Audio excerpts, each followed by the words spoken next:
inside Iran, hospitals have been placed. Israel যুক্তরাষ্ট্রের যৌথ হামলায় ইরানের সর্বোচ্চ ধর্মীয় নেতা আয়াতুল্লাহ আল খামেনি নিহত হয়েছেন।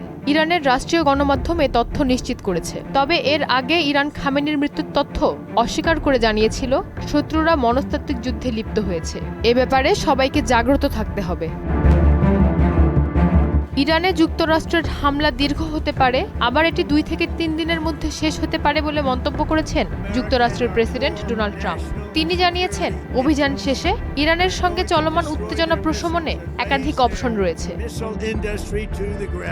ইসরায়েলকে লক্ষ্য করে গত কয়েক ঘন্টার মধ্যে অসংখ্য মিসাইল ছুড়েছে ইরান। এতে তেল আবিবে 20 জন আহত ও 1 জন নিহত হয়েছে। যুদ্ধ শুরুর পর থেকে ইসরায়েলে এটিই প্রথম মৃত্যুর ঘটনা ছিল। সংযুক্ত আরব আমিরাতের দুবাইয়ের জেবেল আলী বন্দরে বিস্ফোরণের পর আগুন লাগার ঘটনা ঘটেছে। ইরানের সংবাদ মাধ্যমের দাবি, বন্দরটিতে ইরানের ছোড়া মিসাইল সরাসরি আঘাত করেছে। অন্যদিকে ইরান ইস্যুতে জাতিসংঘের নিরাপত্তা পরিষদের জরুরি বৈঠক শুরু হয়েছে। অবিলম্বে যুদ্ধ বন্ধ করে আলোচনায় বসার আহ্বান জানিয়েছেন জাতিসংঘের মহাসচিব আন্তোনিও গুতেরেস। ঐশী আলম।